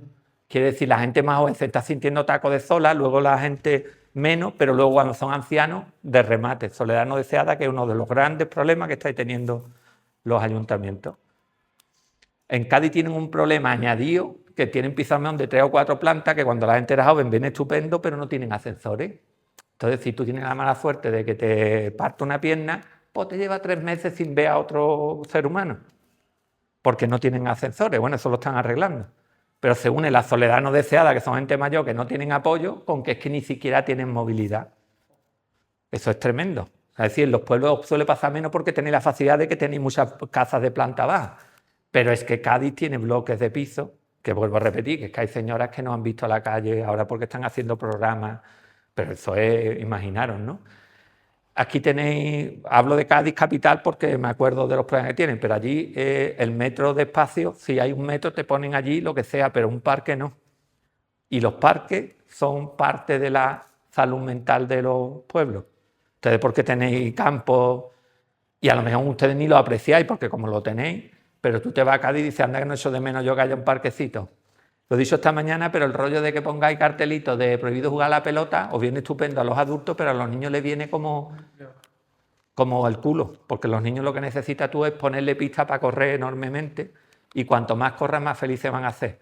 Y aunque yo no es que esté de acuerdo, subirse a los árboles era peligroso, pero era también útil para la salud mental de la gente. El contacto con, lo que hablamos del senderismo no es solo que andan, sino que está en contacto con la naturaleza. Yo no es que esté de acuerdo con esto, pero hay actividades que se llaman baños de árboles, que no estoy de acuerdo con la filosofía que tienen detrás, pero sí es verdad que si yo me voy a la naturaleza estoy mejor.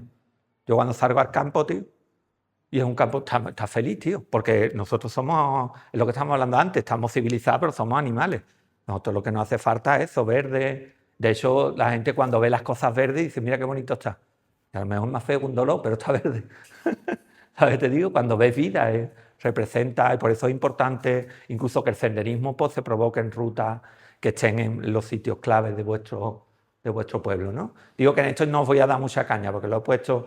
¿Qué pasa? Que cuando miramos vuestro pueblo tenéis el grave problema de que tenéis 77% de población en un trozo y ahora el resto repartido. Y ahora intenta tú hacer, digamos, encaje de bolillo para que todas las aldeas tengan algún recurso que contar. Que ya te digo, ustedes estáis acostumbrados, pero para mí que vengo de una ciudad grande, la primera vez que vine yo a Alcalá a trabajar y estábamos hablando de la conducta suicida y vi 100 kilómetros de olivos, le dije ya a mi pareja que era mi psicóloga, ahí tienes tú por qué la gente se suicida aquí. Porque si te toca vivir en un cortijo a 2 kilómetros de otra casa, lo que te pasa es que vives solo. Y si encima tienes 80 años y tus hijos han ido y tu marido ha muerto, pues dime tú a mí qué vida puedes llevar, ¿no? Y de hecho, si tú pones un mapa de la despoblación en España y lo pones encima de la tasa de suicidio, coincide. Que sí, que en los sitios donde más suicidios hay, está también provoca un efecto de despoblación. No solo por la despoblación, sino porque eso supone que la gente joven se va afuera, que ya intenta no volver, no por nada. Ya te digo, yo cuando conocí esto, digo, si esto es para vivir, tío, ¿cómo pueden esta gente tener ese tipo de problemáticas? Pues porque estáis en un sitio crítico que es difícil acceder, tío. Aunque sí es verdad que estáis cerca de Granada, pero cerca de Granada y tú tienes un cocheíto. Pero fíjate que nosotros en Segura, la Sierra Segura, está mucho peor, 1000 veces que esto. Habrá casos, mucho menos casos que aquí, y ahí hay mayor dispersión. Sí, pero vaya a ver que coincidiría que allí también hay más. Sí, Lo que pasa es que ustedes se hicisteis tristemente famosos. Yo siempre decía, qué triste es que a un pueblo lo conozcan por eso en vez de por el Castillo de la Mota o por vuestra forma de ser. Nuria siempre comenta, Nuria es extremeña, cuando viene aquí siempre comenta que es agradable, o sea, que soy gente agradable, tío, acogedora. ¿Sabes qué te quiero decir? ¿Por qué no se hicisteis famosa por ser gente acogedora? Pues porque, por desgracia, vuestro pueblo se llevó el estigma. Y después hay otra cosa, cuando las cosas van mal se han rematado, como el suicidio tiene un efecto imitativo, si hay suicidios se multiplican por el efecto de contagio. Fue una serie de circunstancias que convirtieron esto en una tormenta perfecta, pero en Antequera, que es una ciudad grande, tienen un problemón y no le dicen Antequera al pueblo de yo no sé qué. Además, porque yo considero que es una falta de respeto, porque Antequera evidentemente es importante por muchísimas cosas, ¿no? Pero este es el grave problema que tenéis, porque además yo lo he visto, ahora que estoy trabajando en Extremadura, le digo, y ahora os preparáis, porque si nosotros tenemos problemas, resulta que una provincia de Extremadura puede tener 150 pueblos. Que yo le dije, claro, yo estoy acostumbrado a Cádiz, que son 45, es verdad que en Cádiz podemos tener miles de problemas, pero no tenemos la dispersión geográfica. Y aquí hay pequeños sitios que pueden tenerlo. Pero es que allí cualquier población, el otro día voy a Chiclana, en Chiclana, que era ante un pueblo, es que me parece que me dieron que eran ya 90.000 habitantes y que en verano se ponen en 200.000. ¿Sabes? Allí tenemos otros problemas diferentes. No quiere decir que sea mejor ni peor, ¿no? Sino que son diferentes. Y después, pues, esto que lo que ocurre es que los entornos rurales, aquí es verdad que no se nota mucho, pero están masculinizados, que hay más hombres que mujeres. Es verdad que cuando lo miro no es real, porque era un porcentaje pequeñito. Lo quiero decir porque donde haya más hombres hay más suicidio. Y entonces es un tema importante. Esto lo que hablamos es el sentido de la solitud. El tema de de la sensación positiva de soledad, lo que tú eliges. Esto se lo han inventado por el camino. Ahí está. Lo que pasa es que para diferenciarlo le han puesto el término de solitud. Ya digo que esto es un invento ahí, los psicólogos somos muy dados, pues decimos, pues me voy a inventar un término nuevo para hacer algo, ¿no? Pero es un término inventado, pero se refiere a esa soledad positiva que debe ser voluntaria. Claro, si yo muchas veces digo, se me apetece quitarme de en medio, pues claro, si yo me voy, lo he elegido yo, entonces no es tan malo para la salud mental. Luego es que no tienes angustia por vivir la soledad. Es que yo he tenido a 2 personas en consulta en poco tiempo, que eran personas mayores que se han quedado viudas o se han separado, y esa gente tenían una ansiedad por vivir solo. Entonces, las 2 eran señoras mayores y lo que hacían era estar todos los días en la calle, claro, con las dificultades que si tiene problemas, una tenía problemas de espalda, decía, Dani, es que yo no puedo andar, pero es que no soy capaz de quedarme en mi casa. Y dice, ahora llego a mi casa y se me viene el techo encima. Claro, gente acostumbrada a cuidar de hijos y todo el rollo, cuando pierde el sentido, pues tienen ese problema. Eso crea angustia, pero cuando tú la buscas, ¿no?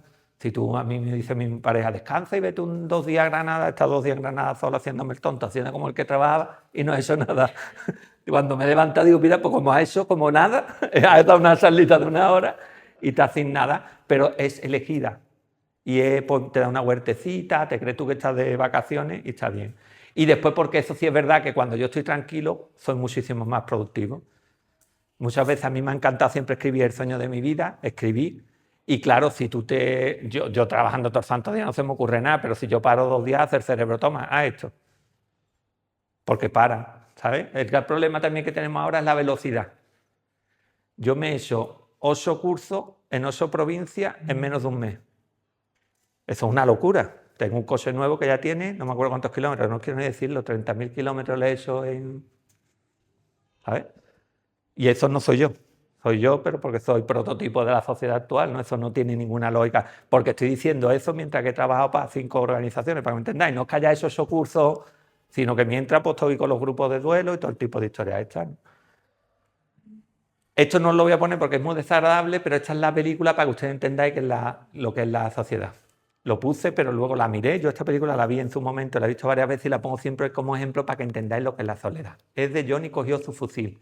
Encima es en blanco y negro. Creo que hay una versión en color. En verdad esto lo inventaron como si fuera una película contra la guerra.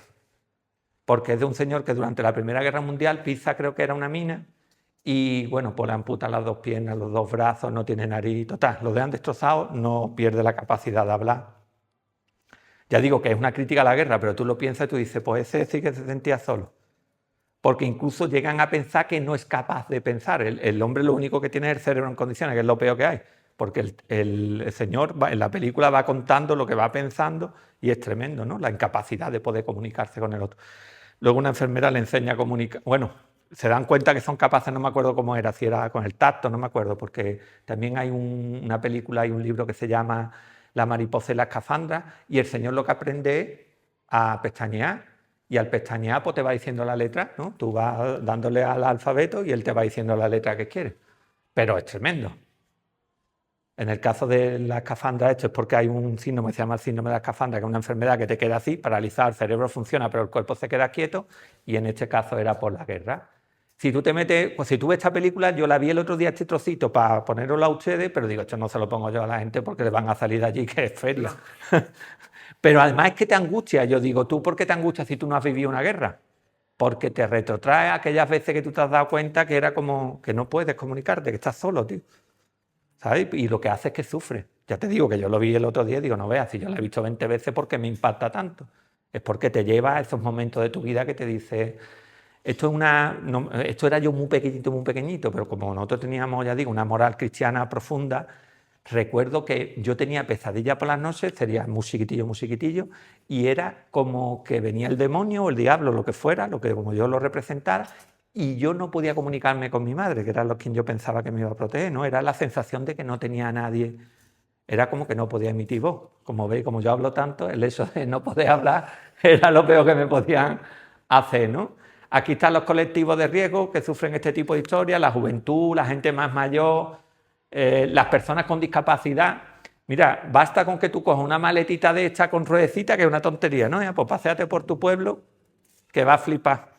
Porque imagínate que es una silla de ruedas, que te va a dar cuenta que la vida de las personas con discapacidad muchas veces es tremendamente Yo muchas veces cuando voy con la maleta voy pensando si esto en vez de una maleta fuera una silla, tío, porque en las ciudades, bueno, donde yo tengo, esto no lo debía decir, en un sitio han puesto una rampa para minusválidos o para personas con silla de ruedas, perdón, así, que yo digo, eso me voy a matar yo, pues imagínate que la han puesto simplemente para cumplir una norma, me imagino, municipal, eso no tiene ninguna lógica.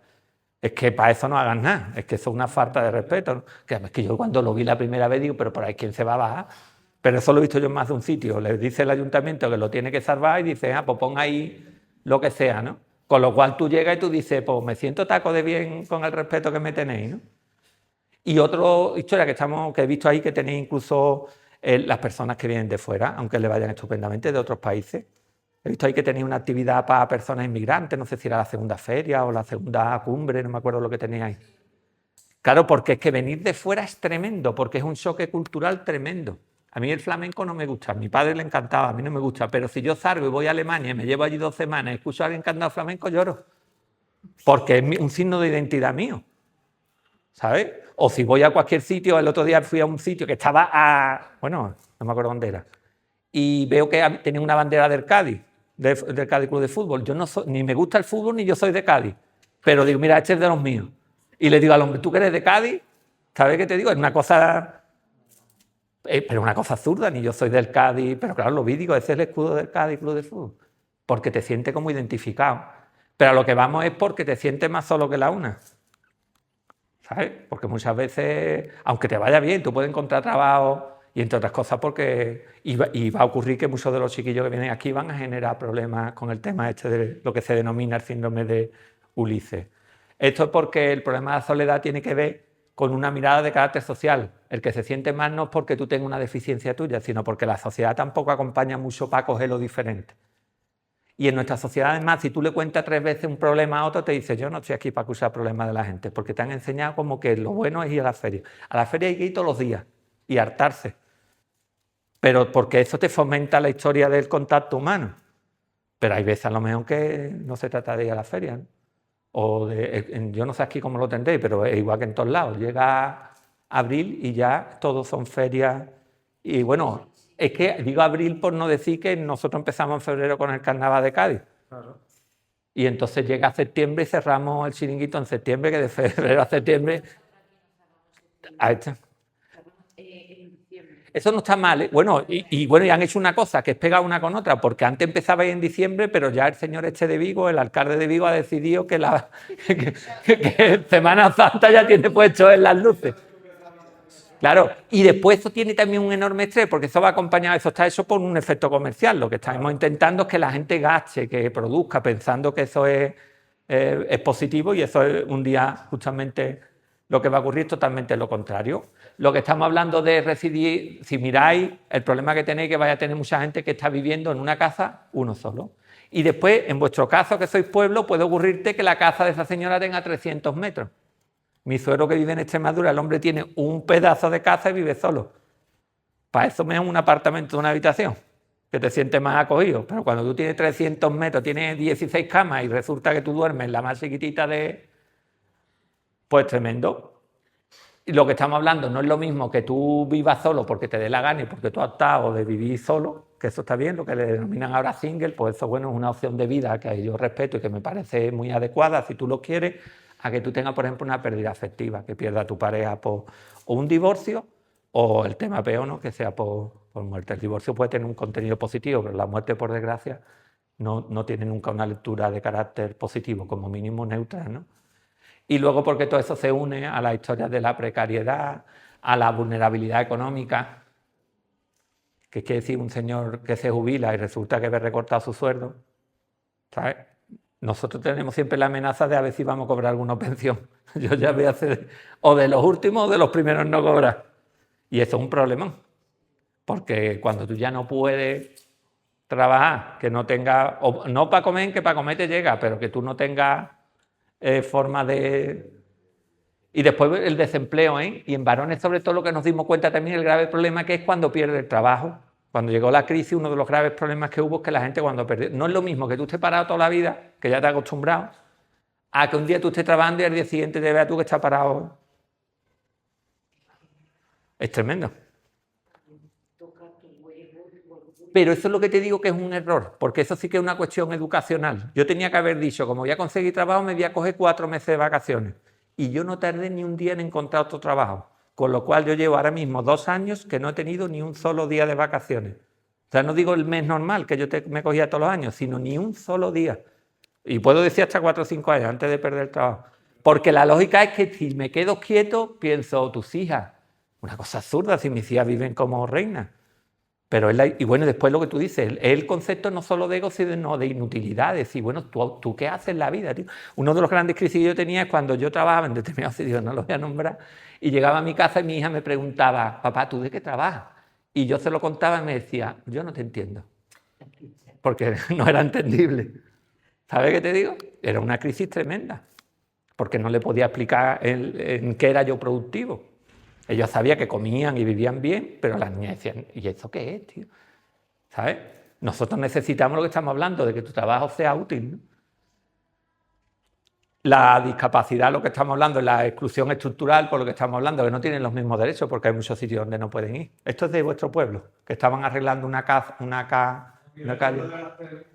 De Salvador, ¿no? Eso fue algo que hicisteis aquí para intentar condicionarlo. El barrio de los toreros.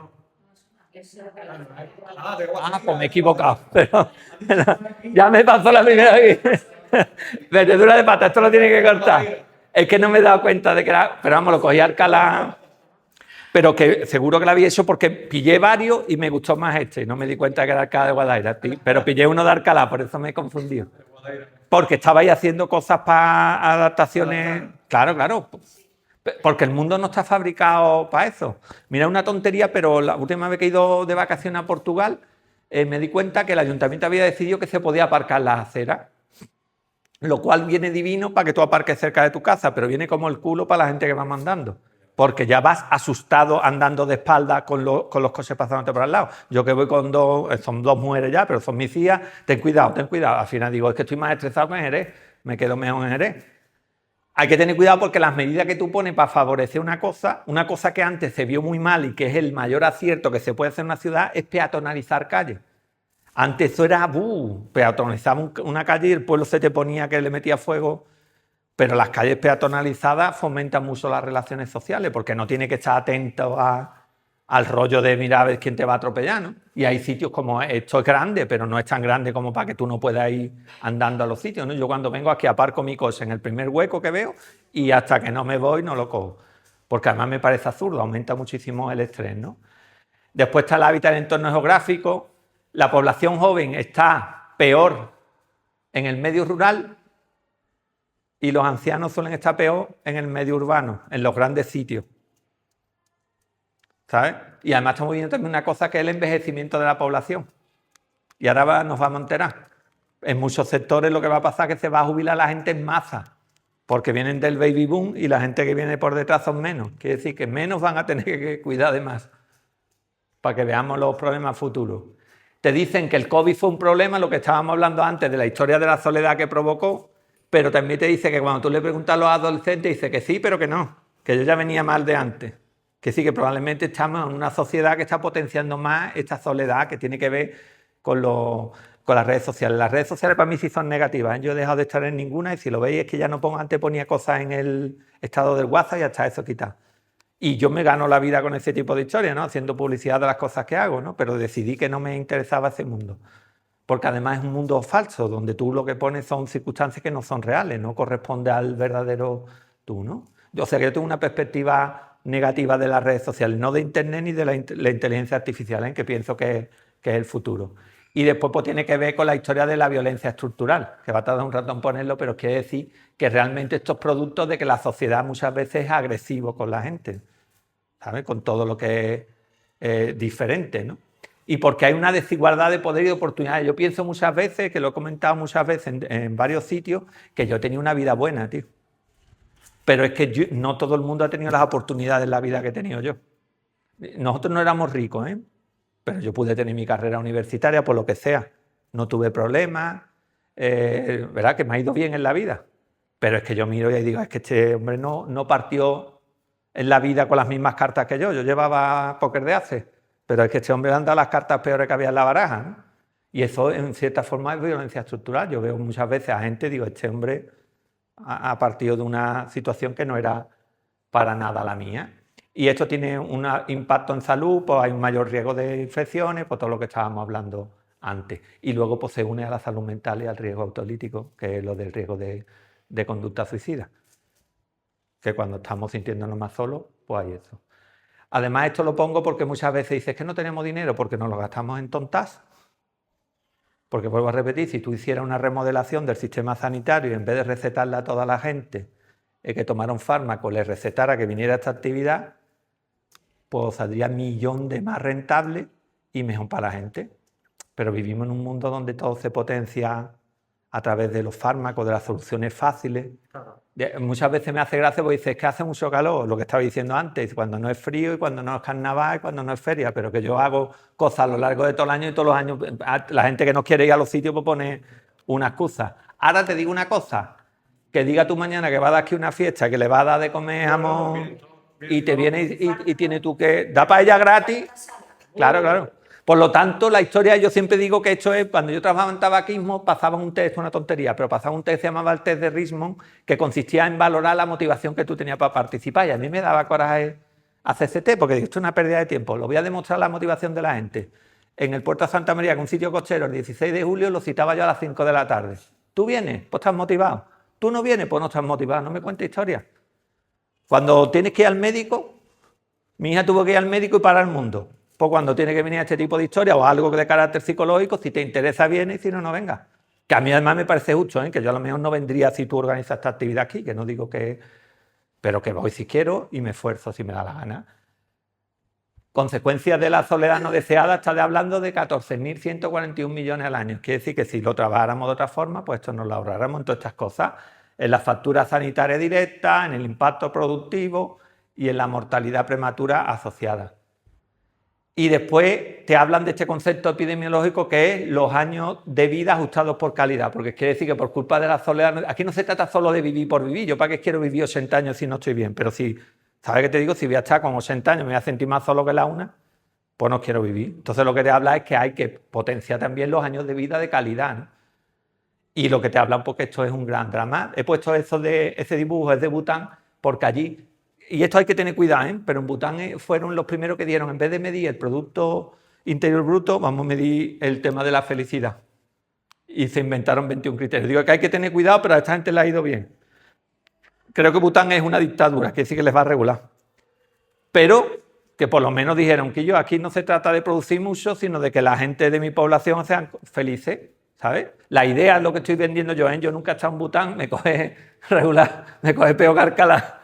Pero que habría que mirar, decía, a lo mejor no tendría que medir tanto cuánto producimos, sino la gente de vuestro pueblo qué cantidad de felicidad tienen, ¿no? Tenían indicadores, que no era al azar.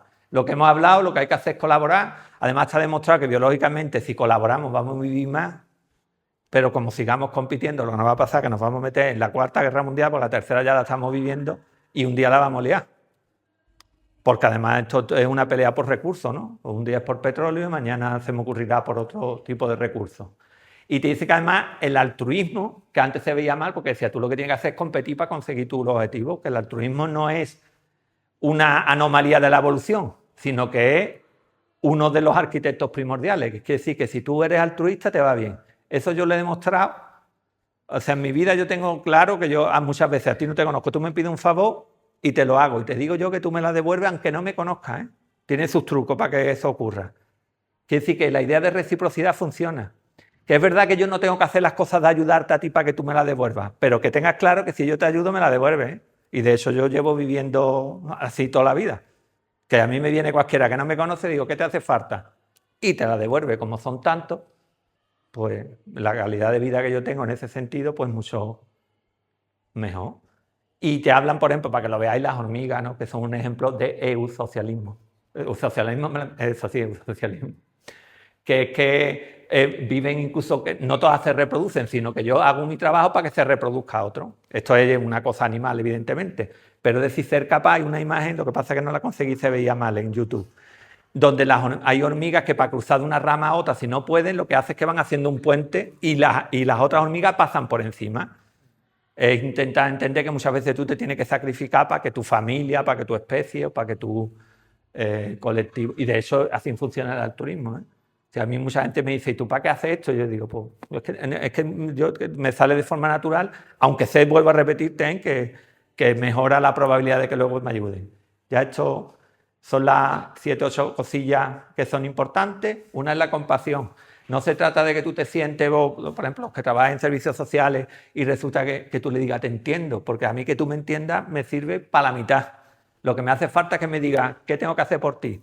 Hacer por ti no quiere decir que te vaya a dar una casa necesariamente, sino que la otra sepa que tus problemas me preocupan y que realmente estoy dispuesto a ayudarte. Eso es lo que sirve en sociedad. La empatía es, como te escucho un ratito, te digo que te entiendo, que es lo que me hacía a mí mi psicóloga, que era buena, pero luego me dijo, churra mía, suerte en la vida, ¿no? La compasión hubiera sido que me hubiera llamado al mes, que no le hubiera costado trabajo, y me hubiera preguntado, ¿tú cómo estás? Bien, pues adelante. Y yo me hubiera quedado conforme, ¿eh? Me he vengado de ella, la pobre. Eso me pasó hace 10 años. Después está lo de la reciprocidad, que no me voy a extender, pero es lo que estamos hablando. Los contratos sociales se basan en la reciprocidad. Quiere decir, tú te casas con alguien y no tienes que estar aguantándolo toda la vida y tú dices que lo hago por amor. El amor está muy bonito mientras que sea recíproco, pero el hecho de que yo sea siempre la persona que me sacrifique para que mi pareja esté bien, no funciona, es un invento. Porque tengo que estar con alguien que no me aporta nada. Lo del amor es una dependencia como otra cualquiera cuando se refieren al amor de ese tipo, ¿no? Una persona que te hace daño, aunque no sea por maltrato, sino simplemente que no te cubre tus necesidades, que no te cubre, entiéndeme, que no te ayuda a cubrirlas, no tiene ningún sentido. Lo digo porque hay mucha gente que dice, es que los quiero, pues quiere lo menos. Lo segundo, la validación. Estoy fomentando el divorcio en Alcalá Real. La validación emocional. Ya la segunda vez que vengo a Alcalá Real y traigo algo de Alcalá de Guadaira. Ya la segunda vez. O habrá otra tercera. La validación emocional se trata de que tú entiendas que simplemente lo que tiene que escuchar a la gente es entenderlo y ya está. No basta, sino que si te dice mi vida es una mierda y no va a exaltar a tu hombre, pues yo creo que tu vida es muy buena, para subirle el estado de ánimo, que es una mierda para él y ya está. Si es que es verdad, muchas veces te cuentan circunstancias que tú dices, no veas la que está pasando. Pues tú le dices, hostia, pues es verdad que es duro. La vida tiene, ¿no? No, pero que hay mucho. No, pero es para decirle, entiendo que tu vida ahora no es ideal, ¿no? Lo que está hablando, por ejemplo, viene alguien que se le ha muerto un hijo y tú le dices, no te preocupes, ¿cómo que no te preocupes si se le acaba de morir un hijo? Pero es que ese es el fallo que cometemos todo el mundo, eso es no validarlo. O que venga un niño y que él tiene algo, eso no es nada, como que no es nada, no será nada para ti, ¿sabes? Eso es muy simple cuando lo aprende, porque simplemente es permitir que el otro se sienta como le da la gana, ¿sabes? No es intentar quitarle el sufrimiento para no sufrir tú, que esa es otra, ¿eh? Luego está la empatía y empatía. Con C es lo que me gusta a mí más, porque la empatía es un poco como casi ponerte en el lugar del otro y llevarte los sentimientos para tu casa. No debería de ocurrir, pero normalmente, como pasa lo de fatiga por compasión, ustedes que trabajan en servicios sociales o la gente que tenga ahí trabajo y estéis todos los días acusando problemas de gente, como no tenga cuidado, vamos, no, y además que te hace... ¿sabes? Yo que llevo toda la vida acusando problemas, si no fuera... Ahora, la empatía es más de carácter cognitivo. Yo hago el ejercicio de entenderte, pero luego los problemas son tuyos y te los llevas. Yo te ayudo. Yo me puse unos zapatos y no me gustaría pasar más por ahí. No. Me los puse una vez sin querer, yo no era consciente. Pero oye, yo me puse a llorar y todo con la mujer. Y hostia puta, no puedo pasar más. Pero es que no es eso solo, sino tú imagínate que luego te vas para tu casa y te los llevas. O gente que por profesión, yo muchas veces cuando son compañeros nuevos que me dicen, pues no ha venido uno y me ha contado, digo, no, espérate, te va a contar que está bien, si está bien, no viene a tu casa a contártelo. Nosotros, nuestro trabajo, siempre me dicen, hay que ver las cosas que tú trabajas, pues igual que me imagino un bombero, ¿no? Te ha tocado y te ha tocado. Pero sí es cierto que tú tienes que aprender, porque es que si no, y además como atiende a niños, a mí como sean niñas, resulta que una de las personas que estoy atendiendo se llamaba como mi hija, tiene la misma edad, y historias que me contó, no de mi hija, pero de gente muy cercana, y mira, y digo, mira, me han entrado ganas de irme de la consulta, porque ya es como el afán de proteger. Como tú no tengas cuidado y no entres en ese juego, acabas mal, porque ya te digo, por lo menos para mí mis hijas son lo que más me zarta el tema, ¿no? ¿Y la diferencia de los La empatía es que es más cognitivo, que simplemente yo te entiendo, me pongo en tu disposición a ayudar, pero no me pongo ni en tus zapatos ni tengo necesidad. No empatizo. No. Yo puedo hacer, y de hecho yo lo hago, mira, Sí es cierto que aunque yo soy una persona muy emocional, he aprendido a defenderme de la vida de esa forma, que es que tú me lo cuentes, yo lo trato los datos de forma intelectual. Digo, ¿esta persona qué tiene? Este problema. Y es verdad que inevitablemente yo tengo mis emociones y me siento mal cuando me lo cuentas. Pero luego yo me zargo y dentro de media hora, aunque yo esté hablando de algo, puedo estar riéndome, tomándome una cerveza, en la feria de donde sea. Porque es que si no, en nuestro caso, la gente que trabajamos de esto, lo tendríamos de tomar. Yo si quieres te lo mando para que lo pueda tener, ¿no? No me quiero extender mucho. Vale, ya está, ya me voy a... Y pues nos vamos ya. La escucha activa, que es algo y empática, ¿no? De entender a la gente, que eso también está bien. Y también la gestión de los silencios. Quiere decir que me pregunta y te digo que no quiero hablar, pues no quiero hablar. Sobre todo pasa con los adolescentes. Tengo a gente que dice que no me habla. Digo, como tú a tu madre cuando tenías esa edad. Déjalo tranquilo ya, niño. O sea, yo, por ejemplo, a mis hijas no les doy la lata. Le pregunto y como me dé me callo. Porque sé que si me callo 2 días, al segundo día viene y me dice, esto era. A menos que yo viera que es algo... Pero si tú te pones a decirle qué te pasa, pues... que la gente no nos gusta, ¿no? Cuando nos llegue nuestro momento. Otra cosa importante, pedir ayuda, sobre todo los varones, es súper importante. Y otra cosa es lo de los autocuidados. Aquí pensamos que incluso eso tiene que ver también con nuestra cultura católica, que yo he venido al mundo a hacerte bien a ti, ¿no? Yo he venido a preocuparme de mí. Y ahora me voy a preocupar de todo el mundo, porque forma parte de la misma lógica. Y ponen el ejemplo siempre de lo que te dicen, ¿no? Que en un avión, cuando tiene que coger la máscara de oxígeno, te dicen siempre que primero te la pongas tú y después a tus hijos. Porque si lo haces al revés, se mueren los 3. Y eso es lo que nos pasa muchas veces, que como estás todo el día preocupado de tus hijos, de tu pareja, pues al final os morís los 3. Y el ejemplo que se pone es el de los aviones, que a mí me resulta curioso. Hombre, a ti lo que te salta es ponerle la mascarilla primero a tu hijo, ¿no? Pero claro, te queda inconsciente y al final acabas sin ponértela. Y esto es lo último, y además es que ya no me voy a extender más, aunque traía un poquito más largo, pero ya lo dejo aquí. Este libro a mí me enseñó, tiene que ver con lo que hemos hablado de la ayuda mutua, que realmente es una cosa para nosotros importante, que mientras que tengamos la historia que tenemos con la Asociación Gama y bueno, con el Ayuntamiento seguiremos colaborando enormemente. Bueno, en este libro lo que cuentan, esta es una historia de verdad, pero si os leéis este libro parece una novela. Yo de hecho, cada vez que lo traigo a una charla me lo vuelvo a mirar, yo me lo leí, pero me lo vuelvo a mirar porque está como novelado. Es de una señora que es abogada, tiene un trastorno de conducta alimentaria y entra en un grupo de ayuda mutua. Este grupo es de la antigua escuela, quiere decir que Sarvaje, el psiquiatra, no permite que alguien guarde un secreto, sino si tú, por ejemplo, tienes un trastorno de conducta alimentaria y ayer te has pegado una tiborre, te dice que él automáticamente llame a otra persona del grupo a decirle, hoy me he pegado un pazote. O sea, que era agresiva la terapia, que no es de esta que nosotros utilizamos, donde te damos tu tiempo y eso. Pero ella le subtitula como un psicólogo y un círculo de desconocidos me salvaron la vida. Y me impresionó mucho. Yo esto lo había vivido mucho, pero claro, cuando lo leí en un libro que parecía novelado y que era bonito, ella cuenta la historia de cómo un problema grave, los trastornos de conducta alimentaria, producen muchísimo sufrimiento. Y son difíciles de corregir. Pues ella lo consiguió en un grupo. Pone ahí un psicólogo, pero yo creo recordar que era un psiquiatra. Pasa que en Estados Unidos psiquiatra y psicólogos van más unidos que aquí. ¿Vale?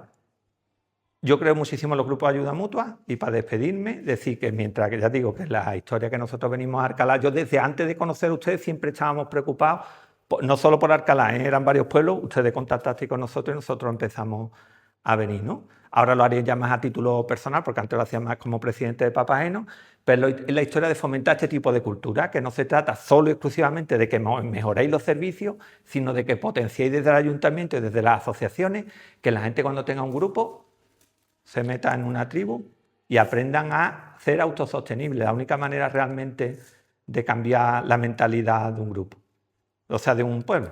¿Ok? Pues nada, pues muchísimas gracias.